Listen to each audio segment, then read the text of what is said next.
আসসালামু আলাইকুম ওয়া রাহমাতুল্লাহি ওয়া বারাকাতুহু। ওয়া আলাইকুম আসসালাম ওয়া রাহমাতুল্লাহি ওয়া বারাকাতুহু। আলহামদুলিল্লাহ, সচরাচর মাগরিবের পরে মাহফিল করা হয় না। আমাদের মোহাম্মদ তারেক আজিজ ভাই, উনি এত বেশি ভালোবাসেন, মানুষকে কিডন্যাপ করে যেরকম আনা হয়, আমারও কিডন্যাপ করে নিয়ে আসছে। বলছে আপনাকে অন্তত 5 মিনিট হইলেও স্টেজে বসতে হবে, কথা বলতে হবে। তো মানুষের ভালোবাসাকে না বলার কোনো সুযোগ নাই, সেই জন্য জাস্ট হাজিরা দেওয়া, মানে নামটা লেখানোর জন্য চলে এসেছি।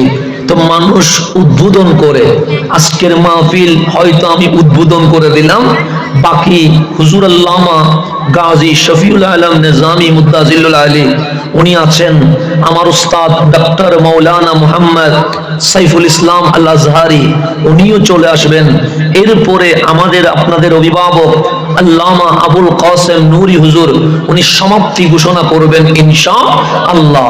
যেহেতু আজকের মাহফিল তাফসীরুল কোরআন, এই কোরআনের চেয়ে দামি আর কিছু আছে নাই। আপনি যদি এই জমিনটা দেখেন, 20 বছর আগে যেরকম ছিল 20 বছর আগে সেরকম নাই। আগে যেখানে রাস্তা ছিল না সেখানে রাস্তা হয়েছে, আগে যেখানে বিল্ডিং ছিল না সেখানে বিল্ডিং হয়েছে, আগে যেখানে শিক্ষা ছিল না সেখানে বিশ্ববিদ্যালয় কলেজ স্কুল হয়ে গেছে। তাহলে পৃথিবী পরিবর্তন হয়, এতে কোনো সন্দেহ নাই। আপনি 50 বছর আগে ডাক্তারের বই মেডিসিন খোলেন, আজকের মেডিসিনের বই খোলেন, দেখবেন আকাশ পাতাল ব্যবধান হয়ে যাবে। আজকে থেকে 100 বছর আগের বিজ্ঞানের বই খোলেন, এখনের বিজ্ঞানের বই খুলবেন, দেখবেন আগের বিজ্ঞান আর এখনের বিজ্ঞান কোনো মিল নাই।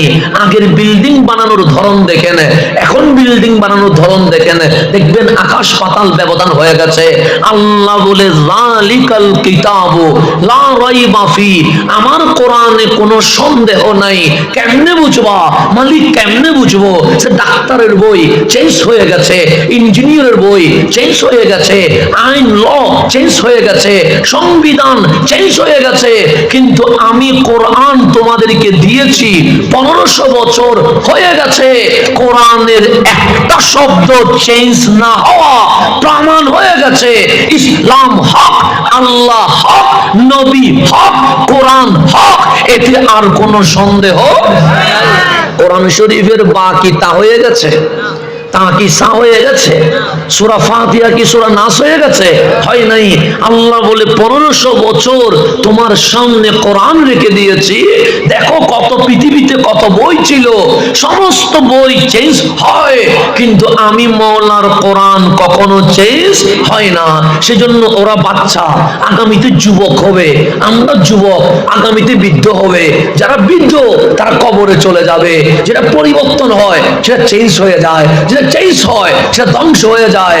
আল্লাহ বলে কোরআন যেহেতু চেঞ্জ হয় নাই, এই কোরআন ধ্বংস হবে না, ইসলাম ধ্বংস হবে না, আমার নবী আজীবন থাকবে, মাওলার জিকির হাসর তক চলমান থাকবে, এতে কোনো সন্দেহ। এখন বলেন কোরআন দামি না অদামি? কোরআন আগে ছিল কি ছিল না? ছিল। কোরআন আগে কোথায় ছিল? এই ভূসপুরে ছিল না, চট্টগ্রামে ছিল না, সৌদি আরবে ছিল না, মক্কায় মদিনায় ছিল না। আল কোরআন বলে যখন আসমান নামের আসমান নাই, জমিন নামের জমিন নাই, সূর্য চাঁদ গ্রহ উপগ্রহ নাই, তখনও আমি কোরআন ছিলাম। কোরআন ছিলা কই? কোরআন বলে জমিন যেহেতু নাই, পৃথিবীতে ছিলাম না, আমি ছিলাম লৌহে মাহফুজে। বাবা আদম আসলেন, আমার কোরআন বলে আমি ছিলাম, তবে জমিন আসতে পারি নাই। শীশ আলাইহিস সালাম আসলেন, আমার কোরআন বলে আমি ছিলাম, তবে জমিন আসতে পারি নাই। নূহ আলাইহিস সালাম আসলেন, আসমানি কিতাব সহিফা আসলেন, কিন্তু আমার কোরআন বলে আমি আসতে পারি নাই। হযরত ইয়াকুব আসলেন, আমার কোরআন বলে আমি আসতে পারি নাই। হযরত ইউসুফ আসলেন, আমার কোরআন বলে আমি আসতে পারি নাই। হযরত মুসা আলাইহিস সালাম আসলেন, আমার কোরআন বলে আমি আসতে পারি নাই। হযরত ইব্রাহিম খলিলুল্লাহ আসলেন, আমার কোরআন বলে আমি আসতে পারি নাই। এইভাবে 1 লক্ষ মতান্তরে 2,24,000 নবী রাসূল চলে এসেছে। তাওরাত এসে গেছে, ইনজিল এসে গেছে, জবুর এসে গেছে, 100 সহিফা এসেছে, কিন্তু আমার কোরআন বলে আমি আসতে পারি নাই। তাহলে তাফসীরুল কোরআন মাহফিল থেকে আপনি আল্লাহরে জিজ্ঞেস করেন, মাওলা তাওরাত যিনি পাঠিয়েছে উনি তো কোরআন পাঠিয়েছে। আল্লাহ বলবে হ্যাঁ। আসমানি গ্রন্থ যিনি পাঠিয়েছে উনি তো কোরআন পাঠিয়েছে। তাহলে তাওরাত যদি আসতে পারে, ইনজিল যদি আসতে পারে, জবুর যদি আসতে পারে, 100 সহিফা যদি আসতে পারে, আপনার কোরআন দুনিয়ায় আসতে পারে নাই কেন? আল্লাহ বলে এই কোরআন যদি পাহাড়ের উপর নাজিল হইতো, পাহাড় আল্লাহর ভয়ে তোলা তোলা হয়ে যেত। এই কোরআন যদি গাছের উপর নাজিল হইতো, গাছ বিলীন হয়ে যেত। এই কোরআন যদি পাথরের উপর নাজিল হইতো, পাথর খণ্ড বিখণ্ড হয়ে যেত। এই কোরআন যদি সমুদ্রের কিনারায় নাজিল হইতো, সমুদ্র খুঁজে পাওয়া যাইতো না। আল্লাহ বলে এই জমিনে কোনো পাহাড়, পর্বত, পাথর, সমুদ্র নাই যেটা কোরআনকে বহন করতে পারে। তো আপনি কোরআনকে জিজ্ঞেস করেন, কোরআন এই জমিনে আসলা কেমনে? কোরআন বলে আমি বাবা আদমের জামানায় আসতে পারি নাই, নূহ আলাইহিস সালামের কালে আসতে পারি নাই, মুসা কালিমুল্লাহর জামানায় আসতে পারি নাই, ঈসা রুহুল্লাহ তাক অসংখ্য নবী রাসূল এসেছে, আমি কোরআন আসতে পারি নাই। তো কোরআন আসলা কেমনে? কোরআন বলে কদ জাআকুম মিনাল্লাহি নূর। যখন মা আমেনার ঘরে নূরানী নবী তাশরীফ নিয়ে এসেছে, আমি কোরআন লৌহে মাহফুজে থাকতে পারি নাই। ওয়া কিতাবুম মুবিন, পাহাড়ে নয়, পর্বতে নয়, গাছে নয়, সমুদ্রে নয়, আমি ডাইরেক্ট লৌহে মাহফুজ থেকে তোমার নবীর বক্ষ মোবারকে নাজিল হয়ে গেছে। তাকবীর, নারে রিসালাত, নারে গাউসিয়া, আহলে সুন্নাত ওয়াল জামাত, সুন্নি তাফসীরুল কোরআন মাহফিল। এখন আসেন গভীর মনোযোগ। আমি যেখানে ছিলাম সেখানে চলে যান। কোরআন বলছে কদ জাআকুম মিনাল্লাহি নূর। যখন নূরানী নবী এসেছে, আমি কোরআন আর থাকতে পারি নাই। ওয়া কিতাবুম মুবিন, আমি কোরআন জমিনে চলে এসেছি। যখন কোরআন খুলবেন, প্রথম সূরা আল ফাতিহা, আলহামদুর আগে লেখা আছে বিসমিল্লাহ, বিসমিল্লাহর উপরে লেখা আছে সূরাতুল ফাতিহা মক্কিয়া। আছে না নাই? আছে। এর পরের পৃষ্ঠা উল্টান, লেখা আছে আলিফ লাম মিম, এর উপরে লেখা আছে বিসমিল্লাহ, এর উপরে লেখা আছে সূরাতুল বাকারা মাদনিয়া। কোরআন খুললেই প্রথম পৃষ্ঠা বলে মক্কিয়া, দ্বিতীয় পৃষ্ঠা বলে মাদনিয়া। কিন্তু বুচপুরের নাম কোরআনে নাই, ফটিকছড়িয়া বলে ফটিকছড়ির নাম কোরআনে নাই, চাটগামিয়া বলে চট্টগ্রামের নাম কোরআনে নাই, বাংলাদেশিয়া বলে কোরআনে কোনো বাংলাদেশ নামের শব্দ নাই। তা আপনি এর আগেও যদি যান, তাওরাত রয়ে গেছে, ইনজিল রয়ে গেছে, জবুর রয়ে গেছে, অসংখ্য সহিফা এই জমিনে এসেছে। এগুলার খণ্ড বিশেষ এখনো দুনিয়াতে আছে। যেমন মিশরের সবচেয়ে পুরাতন লাইব্রেরি, এটা হচ্ছে আলেকজান্দ্রিয়া, যেটাকে আরবিতে ইস্কান্দারিয়া বলে। সেখানে অনেক আগের কার পূর্বের অসংখ্য গ্রন্থ আছে, কিন্তু আসমানি কিতাবে ইয়ামানিয়া কোনো শব্দ নাই, ফিলিস্তিনিয়া কোনো শব্দ নাই, সিরিয়ানিয়া কোনো শব্দ নাই। কিন্তু কোরআন তাওরাতে কোনো প্রকার নাই, ইনজিলে কোনো প্রকার নাই, জবুরে কোনো প্রকার নাই। তোমার নাম দেখি মক্কিয়া, তোমার নাম দেখি মদনিয়া। কারণ কি? যেমন আপনারা যদি জিজ্ঞেস করি, তাফসীরুল কোরআন এসেছেন, কোরআন মেনে তারপর এসেছেন। কথা ঠিক না? এখানে কোনো হিন্দু ভাই আসছে? আসেন, আসলে নিষেধ করা যাবে না, কিন্তু আসে তো নাই। কোন হিন্দু ভাই আজকে মাহফিলে আসবে? উনি বলবেন না, এটা আমার তো আমার অনুষ্ঠান না, তাফসীরুল কোরআন মুসলমানের অনুষ্ঠান, সেখানে আমি গিয়ে কি করব? কথা ঠিক না? কিন্তু আসলে তো কোনো নিষেধ নাই। যদি বৌদ্ধ আসতে চায় অবশ্যই আসবে, যদি নাস্তিকও আসতে চায় আমরা নিষেধ করব না, আসুক। কারণ ওনারা না আসলে আমরা দাওয়াত দিব কারে? কথা ঠিক না? আসলে তো হবে। একজন হিন্দু ভাই যদি আমার কাছে না আসে, আমি কি ওনারা কালিমার দাওয়াত দিতে পারবো? পারবো না। তো উনি, আমরা বলবো মাহফিল উন্মুক্ত, দলমত নির্বিশেষে সবাই আসেন, কোনো সমস্যা নাই। মুসলমানের ভেতরে যতই দল থাকুক, আমি তো বলি মাহফিলে বসেন, কোরআন সুন্নাহ মোতাবেক বললে মানেন, আর যদি ভুল বলি স্টেজে উঠে আমারে ঠিক করে দিয়ে দেন। আর কোনো ঝামেলা আছে? কোনো মারামারি আছে? সিম্পল বিষয়। আপনি আমাকে পছন্দ করেন না, আসেন। আমার দল মানেন না, আসেন। আমার মতাদর্শ মানেন না, আসেন। ঈদে মিলাদুন্নবী মানেন না, সমস্যা নাই। মাহফিল আসতে কি সমস্যা আছে? ঈদে মিলাদুন্নবী না মানলেও তো মাহফিল আসা যায়, যায় কি যায় না? যায়। সুন্নি না হইলেও তো মাহফিলে আসা যায়, সমস্যা তো নাই। তো আসেন না, একসাথে বসলে এমনও তো হতে পারে আমরা কোরআন সুন্নাহর আলোকে এই বিশাল সমস্যা 1 ঘন্টার ভেতরে সমাধানও তো চলে আসতে পারে। পারে কি পারে না? তাহলে এই সমাজে আর মারামারি হবে? এখন এই মসজিদের মুসল্লির উপর খতিব বলে ওই মসজিদের মুসল্লি কাফের, ওই মসজিদের খতিব বলে এই মসজিদের মুসল্লি কাফের। এখন 2 মসজিদ এলাকায় মারামারি বাজাই দিছে কিসে? খতিবে। এখন আপনি আমার কাফের মনে করতেছেন, আমি আপনার কাফের মনে করতেছি, তাহলে ইসলামের কোনো কাজ হবে? হবে না। তাহলে আমাদের উচিত কি? 2 খতিব একসাথে বসে, ইসলাম কারো বাবারও নয়, নানারও নয়, কোরআন সুন্নাহ নিয়ে বসবে, দলিল যেদিকে যাবে আমরা সবাই সেদিকে চলে যাব। আর কোনো ঝামেলা আছে? সিম্পল বিষয়। অথচ আমরা এগুলো নিয়ে যুগের পর যুগ মারামারি করতেছি, আমরা এগুলো নিয়ে বছরের পর বছর মারামারি করছি। সেই জন্য আমি বলি, বিধর্মী হইলেও আসেন। আপনি যদি আমাকে পছন্দ না করেন, প্রয়োজনে গালি দেওয়ার জন্য হইলেও আসেন না, সমস্যা কি? কেউ যদি গালি দিয়ে শান্তি পায়, আমার তো কোনো আপত্তি নাই। আমি বলবো আলহামদুলিল্লাহ, আপনি শান্তি পাইছেন, হয়েছে তো, কারণ আপনিও তো আল্লাহর সৃষ্টি। তো কেউ সালাম দিয়ে শান্তি পায়, কেউ আবার গালি দিয়ে শান্তি পায়। তা আমি তো গালি দিতে পারবো না, আমি সালাম দিয়ে শান্তি পাবো। আপনার যদি ইচ্ছে হয় 2টা গালি দিয়ে চলে যান, তারপরেও তো শান্তি হয়ে যান। এরপরেও আমরা মারামারি চাই না। এখন আসেন, এখানে কোনো অমুসলিম আসে নাই, আমার মন বলছে আসলে আসতে পারে, কিন্তু যেহেতু উনি দেখছেন তাফসীরুল কোরআন মাহফিল, উনি বলবে এটা আমার অনুষ্ঠান না, এটা ভোজপুরের মুসলমানের অনুষ্ঠান, ওরাই যাক, আমার আসার দরকার কি? আপনি, আমি মুসলিম। এখন আমি যদি বলি আল্লাহ এক, মানেন? আপনি বলবেন মানেন। আমি বলবো আল্লাহরে কি দেখেছেন? আপনি বলবেন দেখি নাই। হুজুর নামাজ পড়েছি, আল্লাহ দেখি নাই। সুবহান রাব্বিয়াল আলা বলেছি, আল্লাহ দেখি নাই। আল কোরআন তেলাওয়াত করেছি, আল্লাহ দেখি নাই। লা ইলাহা ইল্লাল্লাহ জিকির করেছি, আল্লাহ দেখি নাই। তো মানছেন কেন? বলবেন কোরআন বলেছে কুল হু আল্লাহু আহাদ, কোরআন বলেছে লা ইলাহা ইল্লাল্লাহ, সেজন্য আমি আল্লাহ মেনেছি। নামাজ মানে না? আপনি বলবেন হ্যাঁ মানি। আমার বাবা বলেছে তাই, আপনি বলবেন না। প্রধান মুফাসসির বলেছে তাই, আপনি বলবেন না। কোরআন বলেছে আকিমুস সালাহ, সেজন্য আমি নামাজ মানি। রোজা মানেন? সারা রোজা মানি। কেন মানেন? সে কোরআন বলেছে কুতিবা আলাইকুমুস সিয়াম। যাকাত মানেন? সে মানি। কেন? কোরআন বলেছে ওয়াতুজ যাকাত। হালাল মানেন? সে মানি। কেন? কোরআন বলেছে ইউহিল্লু লাহুমুত তাইয়্যিবাত। হারাম মানেন? সে মানি। কারণ কোরআন বলেছে ওয়া ইউহাররিমু আলাইহিমুল খাবায়েস। জাহান্নাম জান্নাত মানেন? সে মানি।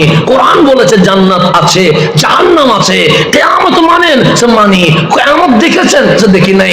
কেন? সে কোরআন বলেছে ইজা জুলজিলাতিল আরদু জিলজালাহা।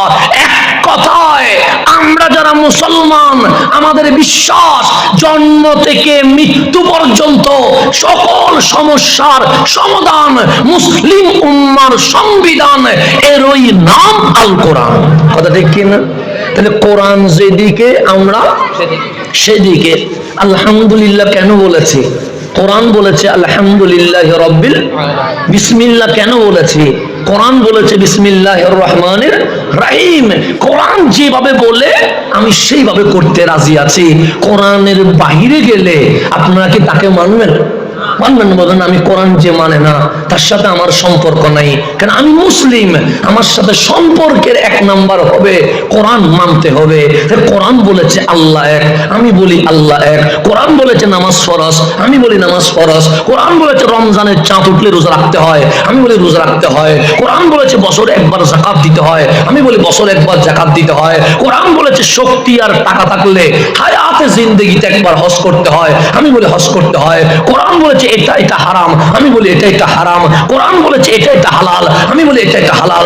কোরআন বলে কবর হাসর নসর সত্য, আমি বলি কবর হাসর নসর সত্য। তাহলে মুসলমান সে বাঙালি হোক, সে এশিয়ায় হোক, সে আফ্রিকায় হোক, সে ইউরোপে হোক, সে আরবিতে হোক, সবাই কোরআনের পিছে পিছে ঘুরছে। কথা ঠিক না? কোরআন যদি ডানে বলে আমরা বলি ডানে, কোরআন যদি বামে বলে আমরা বলি, কোরআন বলে সামনে আমরা বলি সামনে, কোরআন যদি বলে পিছনে আমরা বলি পিছনে। আর কোরআন বলছে আমার নাম মক্কিয়া, আমার নাম মদনিয়া। আমি বললাম তোমার নাম মক্কি কেন, তোমার নাম মদনী কেন?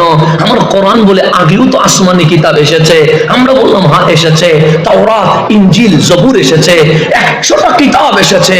কোরআন বলে এগুলার হিস্ট্রি, এগুলার তারিখ, এগুলার ইতিহাস কি তুমি পড়েছো? আমি বললাম হ্যাঁ কোরআন পড়েছি। কেমনে কি জানলা? আমি বললাম আল্লাহ বলেছে মুসা আলাইহিস সালামকে, মুসা আপনাকে আমি তাওরাত দিয়ে দামি করে ফেলবো। কালিম বলে মালিক আমি ঘরে কি অপেক্ষা করব? আল্লাহ বলে কিতাব তোমার ঘরে আসবে না। মুসা ঘর থেকে বের হয়ে যাও, পরিবার ছেড়ে দাও, বনি ইসরাইল ছেড়ে দাও, সমাজ ছেড়ে দাও। মালিক কোথায় আসবো? তুরে সাইনার চওড়ার উপরে চলে আসো। কেন? কিতাব তোমার ঘরে যাবে না, কিতাব যেখানে কালিমুল্লাহকে সেখানে যেতে হবে। কিতাব যেখানে রসুলকে সেখানে যেতে হবে। কিতাব কারো ঘরে আসবে? আল্লাহ বললেন খলিল আপনাকে সাহিফা দিব। খলিল বলে মালিক আমি কি আমার দেশে ওয়াইট করব? আল্লাহ বলে ইরাক ছেড়ে দিয়ে মক্কায় চলে যাও, কারণ কিতাব যেখানে তোমাকে সেখানে যেতে হবে। এইভাবে করে আল্লাহ বলেন দাউদ আপনাকে তাওরাত দিব। দাউদ বলে মালিক ঘরে কি রিয়াজত করব? আল্লাহ বলে না, ঘর ছেড়ে দিয়ে সমুদ্রের ওই বিচে চলে যাও। কেন? কিতাবের কাছে তোমাকে যেতে হবে। আল্লাহ বলেন ঈসা আপনাকে আমি ইনজিল দিব। ঈসা বলে মালিক আমি কি মসজিদে আকসায় বসবো? আল্লাহ বলে না, তুমি ফিলিস্তিন ছেড়ে মিশরে চলে যাও। কেন? সে কিতাব যেখানে তোমাকে সেখানে যেতে হবে। সেই জন্য এই আসমানি কিতাব কাউকে ঘর থেকে বের করে সমুদ্রের কিনারায় নিয়ে গেছে, কাউকে ঘর থেকে বের করে পাহাড়ের চওড়ায় নিয়ে গেছে, কাউকে ঘর থেকে বের করে বিশাল বৃক্ষের নিচে নিয়ে গেছে, কাউকে দেশ ছেড়ে দেশান্তরে নিয়ে গেছে, কাউকে শহর ছেড়ে গ্রামে নিয়ে গেছে। এখন আপনি কোরআনকে জিজ্ঞেস করেন, কোরআন কোন কিতাব এক রসুলকে মিশর থেকে ফিলিস্তিনে নিয়ে গেছে? কোন কিতাব এক রসুলকে ফিলিস্তিন থেকে মক্কায় নিয়ে এসেছে? কোন কিতাব এক রসুলকে ঘর থেকে তুরে সাইনায় তুলে ফেলেছে? কোন কিতাব এক রসুলকে ঘর থেকে সমুদ্রের কিনারায় নিয়ে গেছে? তুমি আমার নবীকে কোন জায়গায় নিয়ে গেছো? কোরআন বলে আরে বিসমিল্লাহর উপরে দেখ, আমার নাম মক্কিয়া, আমার নাম মদনিয়া। আমি রসুলকে পাহাড়েও তুলি নাই, আমি রসুলকে সমুদ্রেও নিয়ে যাই নাই, আমি রসুলকে দেশ ছেড়ে দেশান্তরে নিয়ে যাই নাই। তো কি করলা?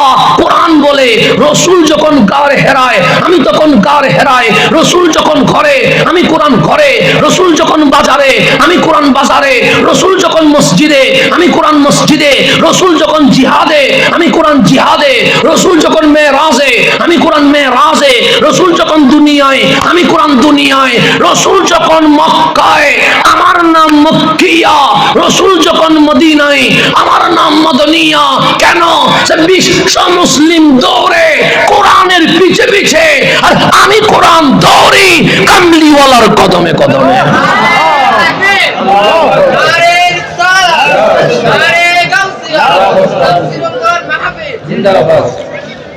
তাহলে মানুষ কিছু আসছে না। আমি তো মনে করছিলাম 2-3 জন লইয়ে মনে হয় এসার আজান দিলে আস্তে করে ছুটি লিয়ে যাই, তোমার বই না আর বিপদ বাড়িতে লাগবো। এখন সামনের দিকে যায়, কিছু কিছু জায়গা দিয়ে বইন বালা, কিছু জায়গা দিয়ে বইন বালা, মানে মানুষ নড়াই দিয়ে বইন বালা এটা কি দুর্গত বস্তু না মানা বই আর বস্তু হইও যে গ্লাসের মধ্যে কি করি বেলায় আস্তে করে ছুটিলে তার মানুষ যাতে বসি আরো কিছুক্ষণ গরম না আরো ঝামেল বাজাই দিব। এখন সে সামনের দিকে যা। তাহলে যেখানে বলছিলাম কোরআনের প্রথম পৃষ্ঠায় বিসমিল্লাহর আগে মক্কিয়া মদনিয়া শোনা নাই আছে। কেন? কোরআন বলছে আমি নবীজির পিছে পিছে, রসুল মক্কায় আমার নাম মক্কিয়া, রসুল মদিনায় আমার নাম মদনিয়া, রসুল মেরাজে আমি সুবহানাল্লাযী আসরা বলে সূরাতুল ইসরা আমার নাম হয়ে গেছে। কেন?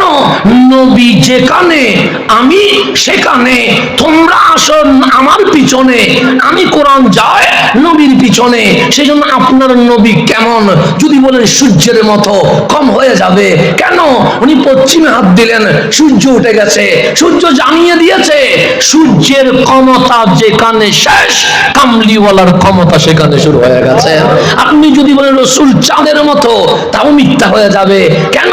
উনি আঙ্গুল তুলেছেন, সকাল কামার, চাঁদ দুটুকরো হয়ে গেছে। চাঁদ বলছে নবীকে চাঁদের মতো বলো না। কেন? নবী হুকুম করলে আমি দুটুকরো হয়ে যায়, এটাই প্রমাণিত হয় চাঁদও কামলিওয়ালা নবীর গোলামে পরিণত হয়ে গেছে। তাহলে সূর্যের মতো বললে নবীর মেসাল হয় না, চাঁদের মতো বললে নবীর মেসাল হয় না। তো এই পৃথিবীতে মিলাবেন কেমনে? আমার নবী তো নবীর মতো নয়, আমার নবী তো রসুলের মতো নয়। সেই জন্য কালিমুল্লাহ বলেছিল, মালিক কথা যদি সুন্দর হয়, না জানি তুমি কত সুন্দর। আল্লাহ বলে সামনে যাইও না, তুমি কি বলবো আমি বুঝে গেছি, সামনে যেটা বলবা এটা আমি রাখতে পারবো না। কালিম মাওলার প্রেমে বিভোর হয়ে বলছে, মালিক তোমারে দেখতে চায়। আল্লাহ বলে লান তারানি, হে মুসা চর্ম চোখে আল্লাহরে দেখা যায় না। আর আল্লাহ বলছে হাবিব ঘুমাচ্ছেন কেন, উঠেন না। হাবিব বলে মওলা কোনো কথা আছে? আল্লাহ বলে সুবহানাল্লাযী আসরা, কালিমকে বলছি দেখা দিও না। আর আপনি কখনো দেখতেই চান নাই, আর আমি আল্লাহ নিজেই বলতেছি হাবিবুল্লাহকে দেখা দিতে আমি রাজি আছি। তাহলে কালিমুল্লাহর ক্ষমতা যেখানে শেষ, হাবিবুল্লাহর ক্ষমতা সেখানে শুরু। খলিল আগুনে পড়ছে, আল্লাহ বললেন জিবরিল সিদরাতুল মুনতাহায় কি করছো? আগুন তো পোড়ায়া ফেলবে, আমার খলিলের কিছু লাগবে কিনা দেখো না। হযরতে জিবরিল আমিন এসে বলছেন, খলিল তাহতাকা নার, তোমার নিচে আগুন, হাল্লাকা হাজা, কোন সাহায্য লাগবে আমাকে বলো। 600 পাকা আছে, একটা পাকা ইউজ করব, 599 পাকা দরকার নাই, এক পাকার বাড়ি মারবো, আগুন নিভে যাবে, বলো না লাগবে কিনা। খলিল বলছেন লা, কোনো সাহায্য লাগবে না, চলে যাও। জিবরিল বলে পড়ে যাবো আগুনে, জানেই তো পড়ে যাচ্ছি, আগুন তোমারে পোড়াইয়া ফেলবে। সে জিবরিল শোনো, আগুন পোড়াইয়া আমারে ছাইও যদি করে ফেলে আপত্তি নাই। কেন? খলিল তারে কয় যিনি আগুনে পুড়ে ছাই হবে এরপরেও আল্লাহরে রাজি করবে। এটার নাম খলিল। খলিল মানে যিনি কারা রাজি করবে? আল্লাহকে রাজি করবে। খলিল মানে বন্ধু আর কি। তাহলে বন্ধু খলিল। খলিল বলতেছে বন্ধু তারে কয় যিনি কারে রাজি করতে চায়? আল্লাহরে রাজি করতে চায়। আর ইনি যিনি আসছে উনি খলিল না, উনি হাবিব। হাবিব মানেও কি? বন্ধু। তো এই বন্ধুটা কেমন বন্ধু? আমরা নামাজ পড়ি কোন দিকে? পশ্চিম দিকে, মানে এদিকে পড়ি নাকি? পশ্চিমে কি আছে? কাবা আছে। তা আল্লাহ কি উত্তর দিকে নাই? আছে তো। দক্ষিণে নাই? আছে তো। পূর্বে নাই? আছে। কিন্তু আমি পূর্ব দিকে নামাজ পড়লে হবে না, উত্তরে বললে হবে না, দক্ষিণে বললে হবে না। তা আমার নবী যখন মক্কায়, আমার নবী যখন মদিনায়, কাবা এদিকে না, কাবা এদিকে, ফিলিস্তিনের মসজিদে আকসা। মক্কায় যখন ছিলেন, খানায়ে কাবা যেহেতু 4 দেওয়াল, যেই দিকে দাঁড়াবেন সেই দিকে কাবা। আমার নবী মক্কায় কাবার সামনে এমন ভাবে দাঁড়াতেন যেন মসজিদে আকসাও পিছনে না হয়, সামনে হয়ে যায়। কাবাও সামনে, মসজিদ আকসাও সামনে, একটাও পিছনে। কিন্তু যখন মদিনায় আসলেন, আমার নবী খেয়াল করলেন এই মক্কিওয়ালা কাবা নিতে গেলে ফিলিস্তিনের মসজিদ আকসা পিঠ হয়ে যায়, মসজিদ আকসা সামনে নিতে গেলে এই কাবা পিঠ হয়ে যায়। কিন্তু কিছুই করার নাই, কাবা যেহেতু মসজিদে আকসা, সেদিকেই নামাজ পড়তে হবে। 17 মাস, 1 বছর 5 মাস আমার নবী নামাজ পড়লেন এদিকে। 1 বছর 5 মাস শেষ, আমার রসুল মসজিদে নববী থেকে বের হলেন দাওয়াতি কাজে। বের হইতে হইতে 3 কিলোমিটার গেলেন, সূর্য ঢলে যাচ্ছে, জোহরের নামাজের সময় হয়েছে। বেলাল আজান দাও। বেলাল বলেন নবী গো, আমি তো আজান দিই মসজিদে নববীতে, এখানে তো কোনো মসজিদ নাই, আজান দিব কেমনে? আমার রসুল বলে বেলাল এখনো নবী চিনো নাই, আমি তো সেই রসুল যেদিন মা আমেনার রেহেম থেকে এই জমিনে কদম রেখেছি, বিশ্ব জমিনকে আমি নবী মসজিদ বানাইয়া দিয়ে দিয়েছে। যেখানে আজান দিব আজান হবে, কোনো সমস্যা নেই। আমার কামলিওয়ালা নবী নামাজ পড়ছে কোন দিকে? ফিলিস্তিনের মসজিদে, কারণ ওইদিকেই তো পড়তে হবে। মুসা কালিমুল্লাহ সেদিকে পড়েছে, ঈসা রুহুল্লাহ সেদিকে পড়েছে। তো সকল নবী রাসূল যেদিকে, আমার নবীও সেদিকে। কিন্তু যখন 3 কিলোমিটার দূরে চলে এসেছে, বেলাল বলে আজান দিব কই? আমার কামলি বলেছে কদম যখন জমিনে রেখেছি, বিশ্বের সকল জমিন মসজিদ হয়ে গেছে, আজান এখানে দিয়ে দাও। বেলাল আজান দিলেন, আমার নবী জোহরের নামাজ শুরু করলেন। 1 রাকাত গিয়েছে, দ্বিতীয় রাকাতে কিরাত পড়ছে। জোহরে কিরাত বড় করে পড়তে হয় না, ছোট করে পড়তে হয়। ছোট করে কিরাত পড়ছে আর মনে ভিতরে ভিতরে বলতেছে, মালিক এদিকে নামাজ পড়বো না, মক্কিওয়ালা যেটা কাবা আছে সেদিকে নামাজ পড়বো। তা আমরা মনে মনে কত কথা বলি, এটার কোনো হিসাব আছে নি? আর নামাজে দ্বারা তো মনের কথার কোনো শেষই নাই। কথা দেখুন না, 3 রাকাত গিয়েছে না 4 রাকাত গেছে, এটাই তো বলতে পারি না। নামাজের মধ্যে দাঁড়াইলে এরকম হয় কি হয় না? আমার রাসূল মনে মনে বলতেছেন, আমি নামাজ এদিকে পড়বো না, নামাজ পড়বো কোন দিকে? এতটুকুতে আমার রাসূলের চেহারা ওয়াদ্দুহা আসমানের দিকে উঠে গেছে। এখন আমার সফওয়ান মামার চেহারা যদি আসমানের দিকে ওঠে, আমি বলবো মামা আমি আপনার পিছনে নামাজ পড়বো না। কারণ নিজেও নামাজ বরবাদ করলেন, আমারটাও বরবাদ করবেন, দরকার নাই ভাই। মামা বাগিনা সম্পর্ক দুনিয়াতে থাকুক আখিরাতে থাকুক, কিন্তু আপনার পিছনে আমি জীবনে কোনোদিন নামাজ পড়বো না। কারণ আপনার চেহারা কাবা ছেড়ে কোন দিকে চলে গেছে? আসমানের দিকে চলে গেছে। আর ওনার মসজিদে যদি উনি আসমানের দিকে করে, তারপরের দিন ব্যানার লাগায়া বলবে সফওয়ান সাহেবের কি চায়, অপসারণ চায়, মিছিল মিটিং শুরু হয়ে যাবে। কথা ঠিক না? এখন তো আরো সহজ হয়ে গেছে, কোনো সমস্যা নেই। খতিবকে বের করার জন্য যে কোনো একটা কাহিনী বাইলে তো হইলো, তো ব্যানার নিয়ে কি হয়ে যাবে, মিছিল বের হয়ে যাবে। মাসুম সাহেব যদি চেহারা উপরের দিকে তোলে, ওনার বিরুদ্ধে আমরা স্লোগান দেওয়া শুরু করে দিব, শুধু ফেসবুক না অনলাইন গরম করে ফেলবো। কিন্তু আমার রাসূল চেহারা তুলেছেন, আল্লাহ বলেন হাবিব এত সুন্দর কেমনে হয়? কাদ নারা তাকাল্লুবা ওয়াজহিকা ফিস সামা, চেহারা যে আসমানের দিকে উঠে গেছে, নামাজের কোনো সমস্যা হয় না। আপনি চেহারাটা এইভাবে রাখেন কেন? সে কাদ নারা, আমি আল্লাহ আপনার চেহারা দেখতেছি, এত সুন্দর লাগছে। আমি মাওলা মালিক হওয়ার পরেও আপনার চেহারার দিকে তাকাচ্ছি, মালিক চেহারাটা কেমন লাগতেছে। আল্লাহ বলে দুপুরে সূর্য দেখছো নি? আমরা বলি মালিক দেখছি। কেমন আলো দেয়? আমি বললাম অ্যামাজন জঙ্গলেও অন্ধকার থাকে না, সেখানেও আলোকিত হয়ে যায়। আল্লাহ বলে হাবিবের চেহারা আসমানের দিকে উঠতে দেরি, ওয়াদ্দুহা, ওই চেহারার নূর লৌহ কলম আরশ পর্যন্ত আলোকিত করে ফেলেছে। এখন আমার চেহারা উঠলে আপনি বলবেন আপনার পিছনে নামাজ পড়বো না, আমার মামা চেহারা তুললে বলবো আপনার পিছনে নামাজ পড়বো না, মাসুম সাহেব চেহারা উপরে তুললে বলবো নামাজ হবে না। কিন্তু আমার নবীর চেহারা উঠছে, নামাজ হচ্ছে কেন? সে এইদিকে কাবা হইলে যেই চেহারাটা আসমানের দিকে উঠে গেছে, এটা কাবারও কাবা, সেই কারণে নামাজ ভাঙে নাই, নামাজ চলমান রয়ে গেছে। আল্লাহ বলতেছেন হাবিব মনে মনে বলছেন, মুখে এখনো বলেন না। আমরা মনে মনে অনেক কথা বলি কি বলি না? আমি ঘুমানোর সময় মনে মনে যদি বলি আমি আমেরিকার প্রেসিডেন্ট, কোনো জামিলা আছে? নাই তো, আমার বউ মাইন্ড করবে না।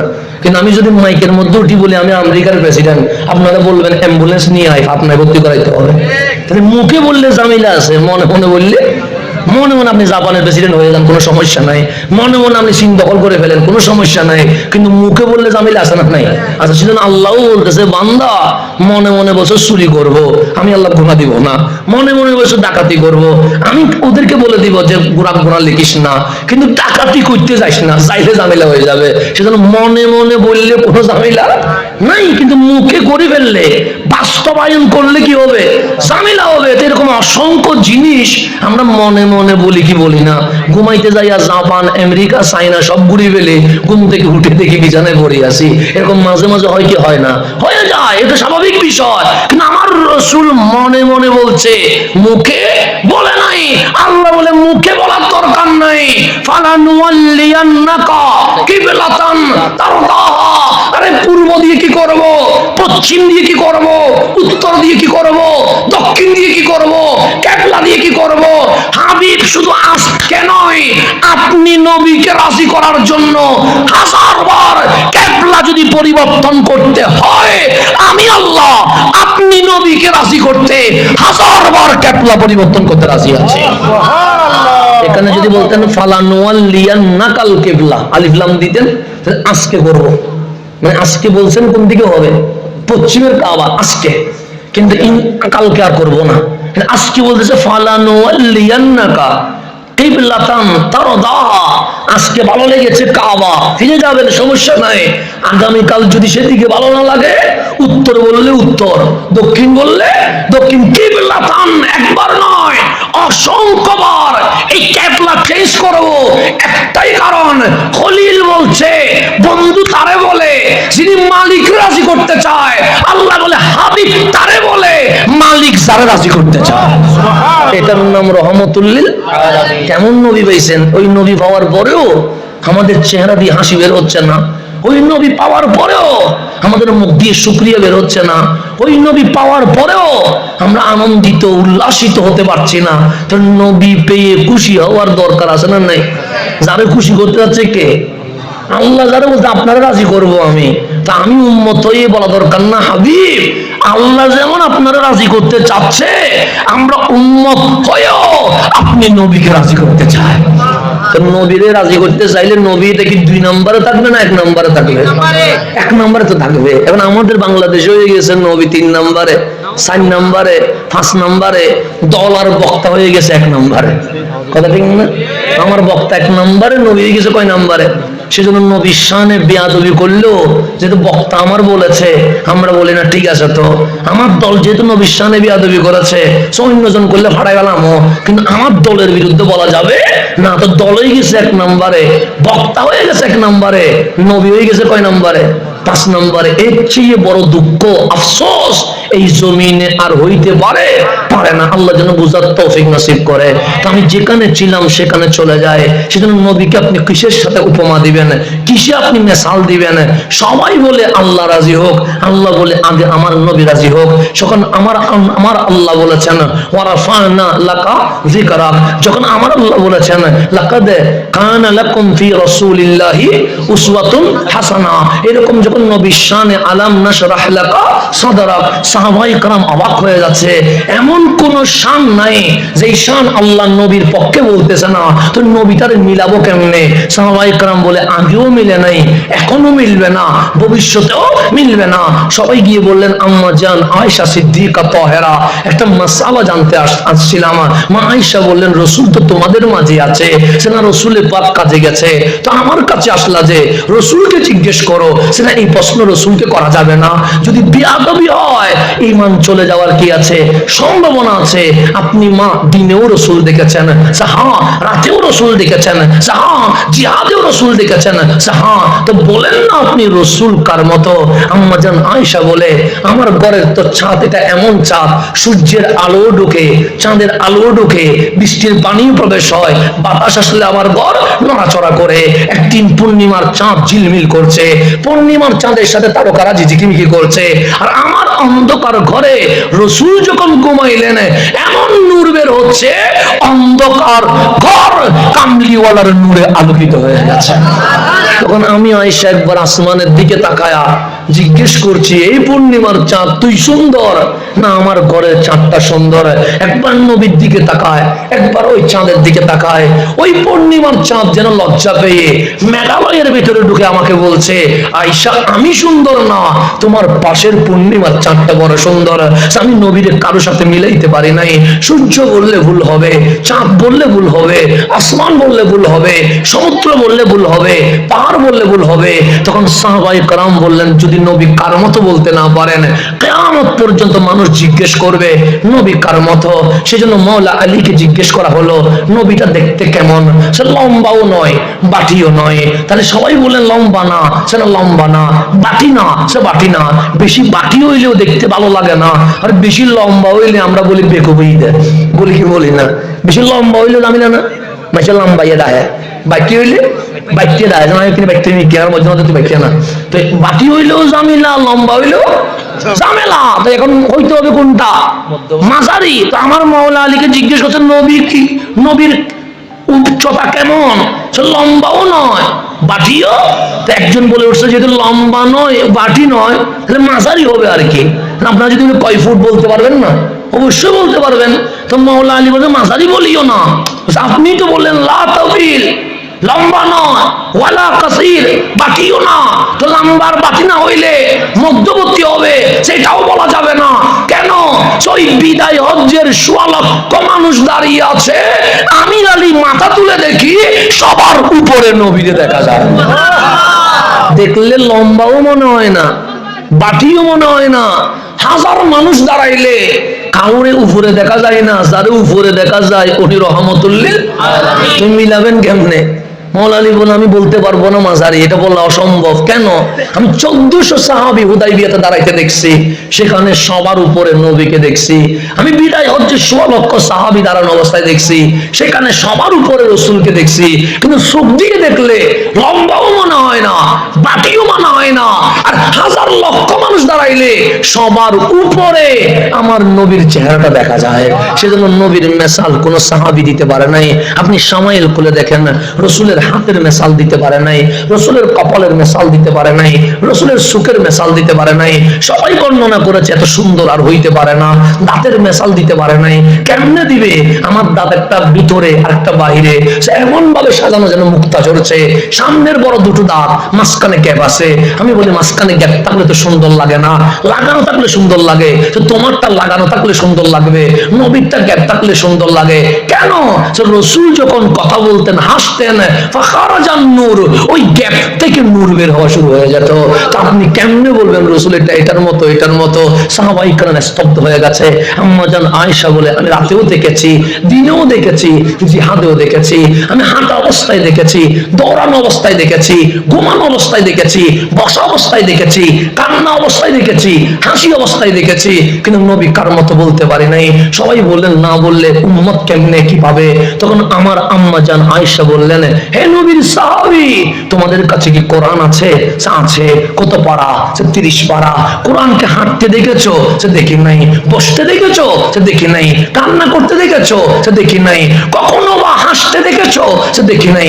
আম্মা জান আয়েশা বলছে বাস খুলুকুহুল কোরআন, এই 30 পারা কোরআনের জিন্দা কোরআন, প্র্যাকটিক্যাল কোরআন, এর নাম রহমতুল্লিল আলামিন। তাহলে নবী বাদ দিয়া কোরআনের কোন তাফসীর আছে? নবীটাই তো কোরআন। এখন আমরা তাফসীর করতেছি নবী বাদ দিয়া। নবী বাদ দিলে তাফসীরই নাই, নবী বাদ দিলে তো কোরআনই নাই। তো তাফসীরুল কোরআন বুঝতে গেলে আগে আসল কোরআন বুঝতে হবে। ওই কোরআনের নাম রহমতুল্লিল। সেই জন্য আমরা বলি সুন্নি তাফসীরুল কোরআন মাহফিল। কেন? এই তাফসীরুল কোরআন থেকে নবীকে মাইনাস করা হয় না, এই তাফসীরুল কোরআন থেকে নবীকে প্লাস করা হয়। বাস একটা প্রশ্নের উত্তর দিয়ে কথা শেষ করব। গভীর মনোযোগ ভূমিকা দিলাম, উদ্বোধন আর কি। যেমন আমি মক্কিয়া মদানি এটা উপরে আছে, সেজন্য এটা কথা বললাম। কিভাবে কোরআন আসলো সেটার কথা বললাম। কোরআন আগে না নবী আগে সেটা বললাম। কোরআন পরে, নবী আগে। যেমন রবীন্দ্রনাথ কাজী নজরুল আগে, ওনার জীবনী পরে। এভাবে কবি জসিমউদ্দিন আগে, ওনার জীবনী পরে। এভাবে করে যত আপনি সোনালী ইতিহাসের মানুষের গুলো বলেন, সবাই আগে জন্ম নিছে, ইতিহাস পরে, নবী আগে, কোরআন পরে। এখন বলেন আমার নবী যদি আল্লাহ হুকুম করতেন 10 বছরে দাওয়াত দিতে পারতেন কি পারতেন না?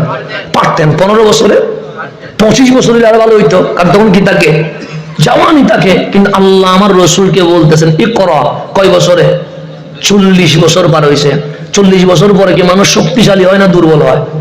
দুর্বল হয়। শক্তি থাকে তো 25 বছরে, 30 বছরে, তখন যা ইচ্ছা তা করতে মন চায়। 40 গেলে তখন মনে মনে বলি এক পা তো চলে গেছে, এখন আর সিনেমায় যাওয়া যাবে না, নাটকে যাওয়া যাবে না, এখন মসজিদে যাইতে হবে, কারণ এক পা তো ঢুকে গেছে অলরেডি, আর একটা ঢুকা কি আছে, বাকি আছে। এরকম আমরা 40 বছর পরে তওবা তিল্লা করে দাড়ি রাখি, আস্তে করে কোথায় চলে আসি? মসজিদে চলে আসি। কিন্তু 40 পর্যন্ত খবর হয় না, তখন মনে হয় ডু ফুর্তি, যেমন ইচ্ছা তেমন করি না, বয়স তো আছে। কথা ঠিক না? কিন্তু আল্লাহ চাইলে রসুলকে যদি বলতেন 25 বছরে ইকরা বিইসমি রাব্বিকাল্লাযী খালাক, হাবিব দাওয়াত দিয়ে দেন।